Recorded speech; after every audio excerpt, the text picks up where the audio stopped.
सांची के स्तूप की विशेषताएं।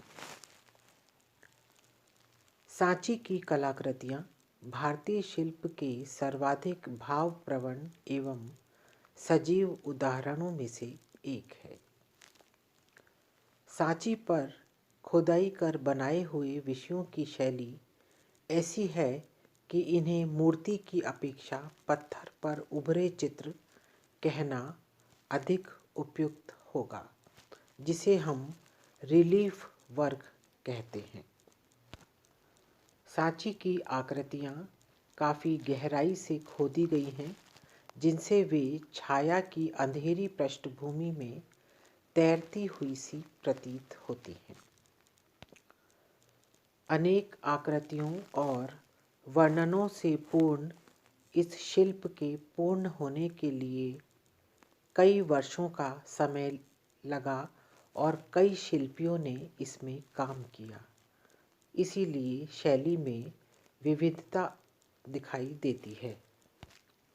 सांची की कला के सर्वोत्कृष्ट उदाहरणों में तोरणों के स्तंभों तथा नीचे की सूची के बीच के खाली स्थान को भरने के लिए कई प्रकार की यक्षियाँ स्थापित की गई हैं या अंकित की गई हैं।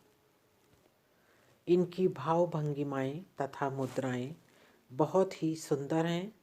ये तोरण द्वार शुंग काल की संस्कृति एवं जीवन शैली के विवरण का विश्वकोश प्रतीत होते हैं। इसमें दक्षिण भाग वाले तोरण पर एक लेख अंकित है कि यह विदिशा नगरी के हाथी दांत के कारीगरों द्वारा उत्कीर्ण किया गया है।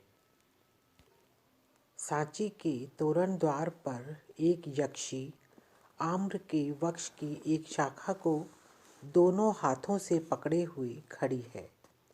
यक्षी और वृक्ष के अभिप्राय का यहाँ पर नाटकीय दृष्टि से अधिक प्रभावपूर्ण अंकन है।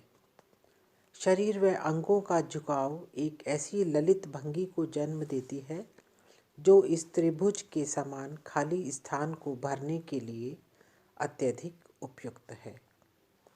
मूर्ति चारों ओर से समान रूप से नहीं काटी गई है, उसको डिज़ाइन के रूप में उभारा गया है।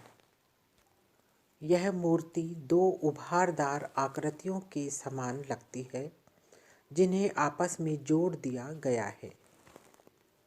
यक्ष सुंदरी के स्पर्श से आम्र वृक्ष एकदम पुष्पित हो उठा है और उसमें उस संसार का प्रतिनिधित्व है जो उसकी आकृति को उभारदार चिकनी सतह, उसके मांसल और कोमलता को ऐन्द्रिकता का अद्भुत सम्मिश्रण है।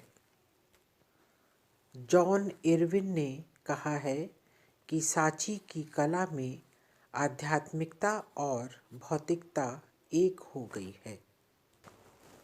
सांची के तोरण द्वारों पर कहीं बोधि वृक्ष का अभिनंदन करने हेतु सारे वन्य प्राणी सिंह, हाथी, महिष, हिरण, नाग आदि उमड़ पड़े हैं, तो कहीं बुद्ध के स्तूप की पूजा अर्चना के लिए हाथियों के समूह कमल के पुष्प लिए चले आ रहे हैं, तो कहीं पर भगवान बुद्ध के पुनर्जन्म के दृश्य अंकित हैं।